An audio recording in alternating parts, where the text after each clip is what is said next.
ഇതാണടാ Kerala story. ആണ്ട കിടക്കുന്നു, പണി മൊത്തം പാളിപ്പോയി. രണ്ട് വൈറൽ താരങ്ങളെ, അതല്ല ഒരു വൈറൽ താരത്തിനെ കെട്ടിച്ചു വിട്ട് അവസാനം പെട്ടിരിക്കുകയാണ്. ഇപ്പം കെട്ടിയവൻ ബോക്സോയിലും കൂടെ നിന്നവരും ഒരുമാതിരി ചളുവായിട്ടിരിക്കുകയാണ്. ആദ്യം ഈ വീഡിയോ ഒന്ന് കാണാം. വൈറൽ കുംഭമേള താരം നമുക്കറിയാം മൊണാലിസയുടെ വിവാഹം നടന്നത് കേരളത്തിലാണ്. എന്തായാലും ഭർത്താവ് ഫർമാൻ ഖാനെതിരെ പോക്സോ കേസ് വന്നിരിക്കുന്നു എന്നുള്ളതാണ് ഇപ്പോൾ വരുന്നൊരു വാർത്ത. പ്രായപൂർത്തിയാകാത്ത പെൺകുട്ടിയെ വിവാഹം കഴിച്ചെന്ന് മധ്യപ്രദേശ് പോലീസിന്റെ എഫ്ഐആറിൽ പറയുന്നു. ദേശീയ പട്ടികവർഗ കമ്മീഷന്റെ അന്വേഷണത്തിന്റെ അടിസ്ഥാനത്തിലാണ് കേസ്. വിവാഹ സമയത്ത് പ്രായം 16 മാത്രമാണ്. മാർച്ച് 11 ഈ കുംഭമേളയിലെ വൈറൽ താരമായ പെൺകുട്ടിയുടെ ഫർമാൻ ഖാന്റെ വിവാഹം നടന്നിട്ടുണ്ടായിരുന്നത്. സോഷ്യൽ മീഡിയയിലടക്കം ഏറെ ഈ വിവാഹം ആഘോഷിക്കപ്പെടുകയും ചെയ്തിട്ടുണ്ടായിരുന്നു. എന്നാൽ വിവാഹം കഴിഞ്ഞതിന് പിന്നാലെ തന്നെ ഈ പെൺകുട്ടിയുടെ പ്രായത്തെക്കുറിച്ച് നിരവധി സംശയങ്ങൾ ഉടലെടുക്കുകയും ചെയ്തിട്ടുണ്ടായിരുന്നു. നിരവധി ഇടത്തു നിന്ന് ഇതിന്റെ ചോദ്യങ്ങൾ ഉയരുകയും ചെയ്തിട്ടുണ്ടായിരുന്നു. പിന്നാലെ ഈ പെൺകുട്ടിയും ഭർത്താവും തന്നെ എത്തി തനിക്ക് 18 വയസ്സ് പൂർത്തിയായതാണെന്ന് പറഞ്ഞ് ജനന സർട്ടിഫിക്കറ്റ് അടക്കം കാണിക്കുകയും ചെയ്തിട്ടുണ്ടായിരുന്നു. അതോടൊപ്പം തന്നെ ഇവർ വിവാഹ സമയത്ത് ഹാജരാക്കിയ ആധാർ കാർഡിൽ ജനന തീയതി പ്രകാരവും ഈ പെൺകുട്ടിക്ക് 18 വയസ്സായിട്ടുണ്ടായിരുന്നു. എന്നാൽ നിലവിലിപ്പോൾ ദേശീയ പട്ടികവർഗ കമ്മീഷന്റെ അന്വേഷണത്തിന്റെ അടിസ്ഥാനത്തിൽ മധ്യപ്രദേശിലെ മഹേശ്വർ പോലീസ് സ്റ്റേഷനിൽ ഈ പെൺകുട്ടിയുടെ ഭർത്താവായ ഫർമാൻ ഖാനെതിരെ എഫ്ഐആർ രജിസ്റ്റർ ചെയ്തിരിക്കുകയാണ്. പോക്സോ കേസാണ് എടുത്തിരിക്കുന്നത്. ഈ വിവാഹ സമയത്ത് പെൺകുട്ടിക്ക് 16 വയസ്സ് മാത്രമേ ഉണ്ടായിരുന്നു എന്നുള്ളതാണ് ഈ ദേശീയ പട്ടികവർഗ കമ്മീഷൻ കണ്ടെത്തിയിട്ടുണ്ടായിരുന്നത്. അതോടൊപ്പം തന്നെ ഇവർ കൊണ്ടുവന്ന ജനന സർട്ടിഫിക്കറ്റ് വ്യാജമാണെന്നും കമ്മീഷന്റെ അന്വേഷണത്തിൽ കണ്ടെത്തിയിട്ടുണ്ടായിരുന്നു. ഇതിന്റെ അടിസ്ഥാനത്തിലാണ് ഇപ്പോൾ പോക്സോ കേസ് രജിസ്റ്റർ ചെയ്തിരിക്കുന്നത്. അതോടൊപ്പം തന്നെ കേരളത്തിലെ മധ്യപ്രദേശിലെ DGPമാരോട് കമ്മീഷന് മുന്നിൽ ഹാജരാകാനും നിർദ്ദേശം നൽകിയിട്ടുണ്ട്. ഏപ്രിൽ 22 ദില്ലിയിലെത്തി കമ്മീഷന് മുമ്പിൽ ഹാജരാകണമെന്നാണ് പറഞ്ഞിരിക്കുന്നത്. ഈ കമ്മീഷൻ നടത്തിയ അന്വേഷണത്തിൽ മധ്യപ്രദേശിലെ മഹേശ്വറിലെ ഒരു ആശുപത്രിയിൽ 2009 പെൺകുട്ടി ജനിച്ചതെന്ന് കണ്ടെത്തിയിട്ടുണ്ടായിരുന്നു. ഇതിന് പിന്നാലെയാണ് ഈ പെൺകുട്ടിക്ക് 16 വയസ്സും 2 മാസം കുട്ടി. പേരിപ്പോ പറയാൻ പറ്റുമോന്ന് അറിയത്തില്ല. സംഗതി പണി പാളിയല്ലോ. മറ്റേ അതിജീവിത സെറ്റപ്പ് ആണല്ലോ ഇപ്പം. അതുകൊണ്ട് എന്തായാലും പണി പാളിയിരിക്കുന്ന ആരാ? കെട്ടിയ അവനാണ്.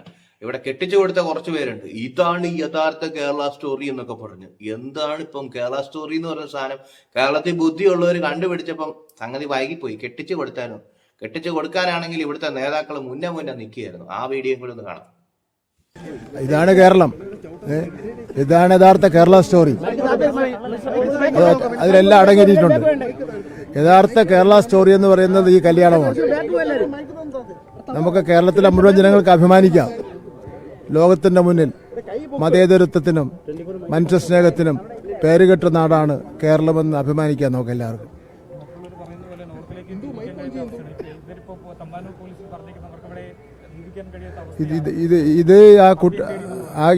ഈ കുട്ടികളുടെ ധൈര്യം.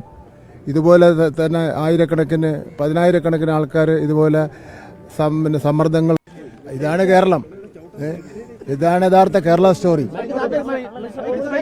അതിലെല്ലാം അടങ്ങിയിട്ടുണ്ട്. യഥാർത്ഥ കേരള സ്റ്റോറി എന്ന് പറയുന്നത് ഈ കല്യാണമാണ്. കണ്ടല്ലോ, നമുക്ക് കേരളത്തിലെ മുഴുവൻ ജനങ്ങൾക്ക് അഭിമാനിക്കാം. ഭയങ്കര ആവേശത്തോടു കൂടി കെട്ടിച്ചു കൊടുത്തതാ. സംഗതി ഇപ്പം മൊത്തം പണി പാളിപ്പോയില്ലേ. അന്വേഷിച്ച് പേർക്ക് വന്നപ്പോ 16 വയസ്സേ ഉള്ളൂ. കെട്ടാനുള്ള പ്രായം പോലും ആയില്ല.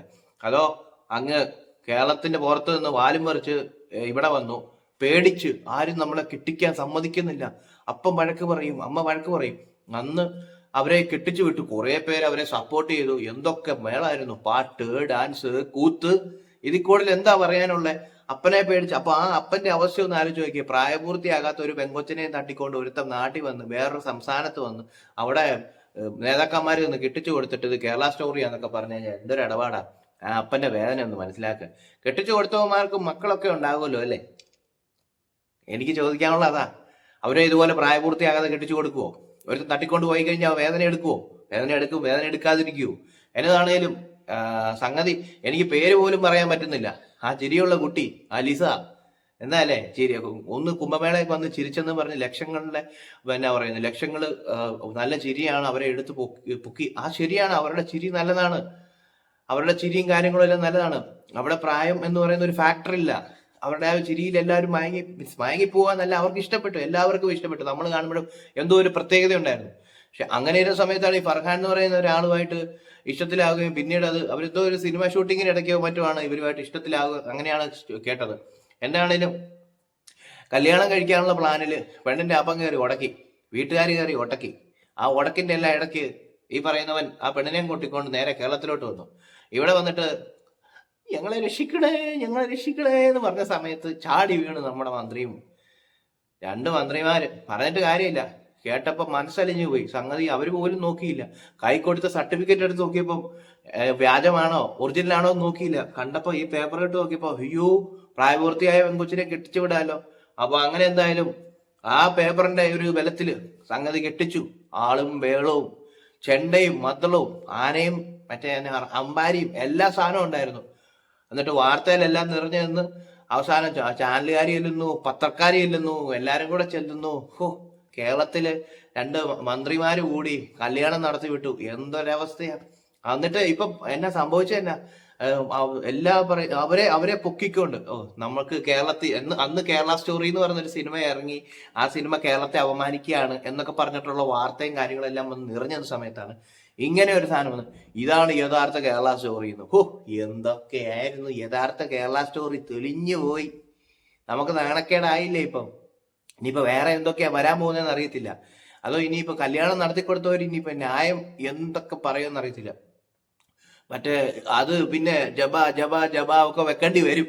അതാണ് സംഭവം. ഇതാ പറയുന്നേ, കൃത്യമായിട്ടുള്ള രേഖകളോ കാര്യങ്ങളോ ഒന്നും നോക്കാതെ പെട്ടെന്ന് കൈ കിട്ടിയ ഒരു പേപ്പർ കഷത്തെ ഇവിടെ നമുക്ക് മാനിപ്പുലേറ്റ് ചെയ്യാൻ പറ്റും. അതാണ് ഇതിനകത്ത് ഇവിടം സ്വർഗമാണെന്ന് പറയുന്ന സിനിമയിൽ ജഗതി ചെയ്ത ഒരു ക്യാരക്ടർ ഉണ്ട്. എത്ര എന്താ പറയുന്നത്, ഒരു ആധാരവും അല്ലെങ്കിൽ പഴകിയ രേഖകളും ഒക്കെ വ്യാജമായിട്ട് ഉണ്ടാക്കുന്ന ഒരു പ്രത്യേകതരം സംഭവം.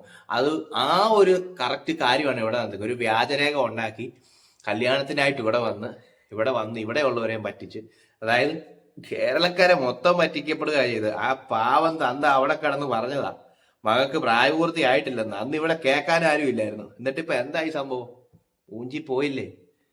ഇപ്പൊ ആര് പറയും? ആ തന്തയുടെ വിഷമത്തിന് ആര് ഉത്തരം പറയും? മകള് പറയുമോ? ഇല്ല, മകള് ചാടിപ്പോന്നു. മറ്റവൻ ഇനി ജയിലിൽ കിടക്കുക, പോക്സോ കേസ്. ഇനി 18 വയസ്സാകാതെ പറ്റുമോ? ഇപ്പൊ എന്നാണേലും ഇനി ഏകദേശം എനിക്ക് വന്ന പുള്ളി ഇനി ജയിലിൽ കയറി, ജയിലിൽ നിന്ന് ഇറങ്ങി ഇവര് തന്നെ കെട്ടുമായിരിക്കും.